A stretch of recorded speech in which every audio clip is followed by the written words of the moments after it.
لفظ ایمان ہمیں سمجھ میں نہیں آیا. ایک تھیوریکلی ایمان ہوتا ہے، ایک پریکٹیکلی ایمان ہوتا ہے. ہاں تھیوریکلی تھیوری آپ مان لی آپ نے کہ 12 اماموں کو ماننا ہے، قیامت کو ماننا ہے، قبر کو ماننا ہے، برزخ کو ماننا ہے، اور یہ ایمان رکھنا ہے. کچھ اینجلز بھی ہیں، کچھ ملائک بھی ہیں، کچھ باغ بھی ہے، کوئی جنت بھی ہے. لیکن سوال یہ ہے کہ پریکٹیکلی جب تو زندگی میں چلتا ہے، تمہاری زندگی میں کہیں قیامت نظر آتی ہے؟ پریکٹیکلی جب تو زندگی بسر کرتا ہے، کہیں تمہاری زندگی میں قبر بھی نظر آتی ہے؟ امام فرماتا اگر نظر آتی یہ کبھی گناہ نہ کرتا.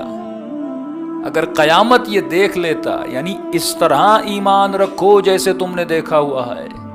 سورہ بقرہ کی ابتدائی آیاتوں میں آتا ہے کہ مومن کی نشانی یہ یؤمنون بالغیب، یہ غیب پر ایمان رکھتے ہیں.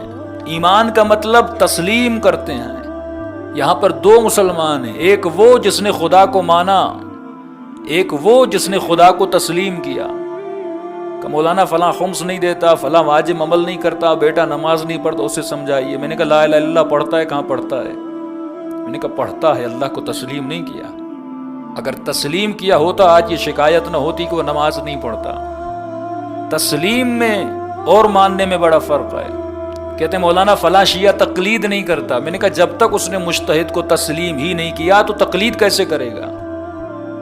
پہلے تسلیم ہے پھر تقلید ہے. پہلے امام زمانہ کو تسلیم کرنا ہے، پھر امام زمانہ کی تقلید شروع ہوتی ہے.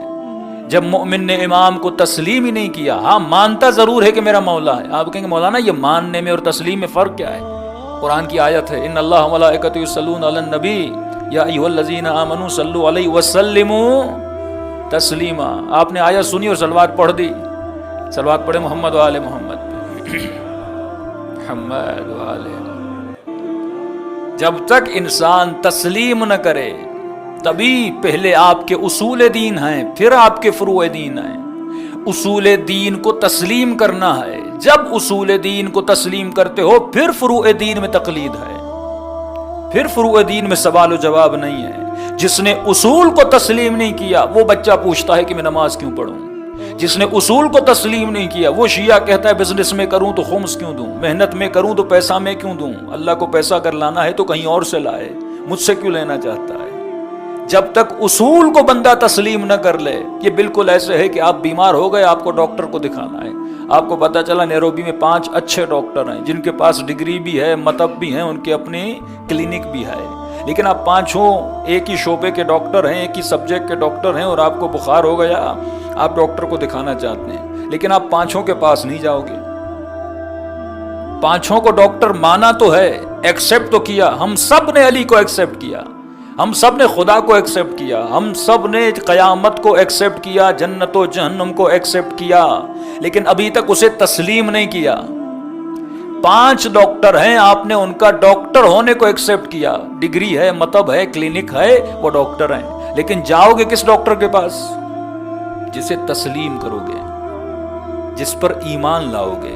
اچھا ایمان کیسے آتا ہے؟ 4 دوستوں سے پوچھو گے، پریکٹیکلی جو ان کے پاس جا چکے ہیں ان سے پوچھو گے بھائی کس کی دوا میں اثر تھا، کس نے اچھا نسخہ لکھا، کس کی دوا آپ نے کھائی آپ ٹھیک ہو گئے.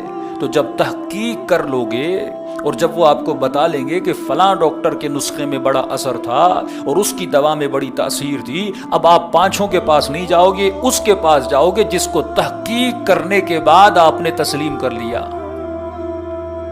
اسی طرح خدا کو پہلے تسلیم کرنا ہے. اب جب ڈاکٹر کے پاس گئے، اب کیونکہ تسلیم کر لیا کہ اچھا ڈاکٹر ہے، اب وہ جو لکھے گا، کہے گا صبح 1 گولی کھانی ہے، شام کو 1 کھانی ہے، یہ نہیں کہو گے ڈاکٹر صاحب دونوں صبح کھا لوں، اچھا نہیں ہوگا. وہ کہے گا یہ 1 ہفتے کی دوا ہے، اس کو اس طریقے سے کھانا ہے، 3 ٹائم اے ڈے اس کو ٹیبلٹ لینی ہے. آپ یہ نہیں کہیں گے ڈاکٹر صاحب پورا پتا ایک ہی دفعہ کھا لوں. ڈاکٹر کہے گا اگر مجھے تسلیم کیا ہے تو میری ترتیب پہ چلو، اگر اپنی ترتیب پہ چلے کھا تو لوگے لیکن بچو گے نہیں، پھر میں گارنٹی نہیں دیتا. اگر بچنا ہے تو میری ترتیب پہ چلو، اگر تسلیم کر کے میری کلینک میں آئے ہو تو پہلے تسلیم ہے.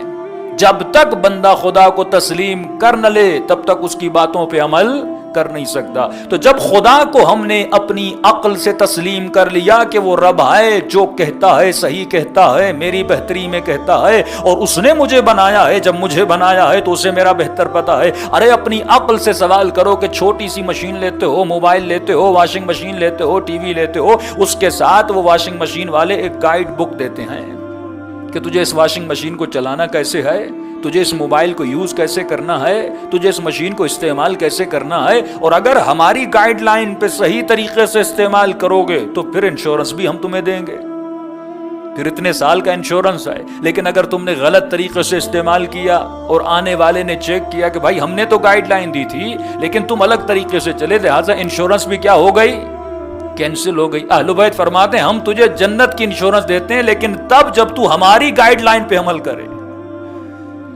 جب تم نے گائیڈ لائن پر ہی عمل نہیں کیا تو پھر انشورنس کیسی, پھر جنت کیسی. تو اچھا گائیڈ لائن کمپنی دیتی کیوں ہے؟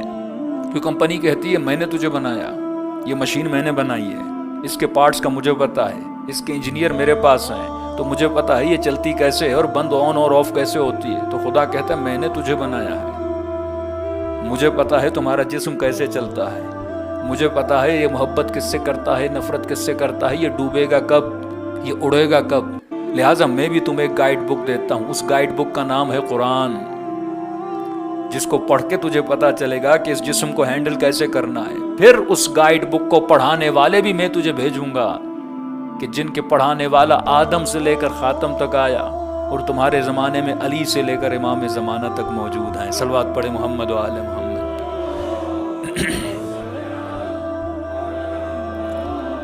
محمد وعجل فرجهم.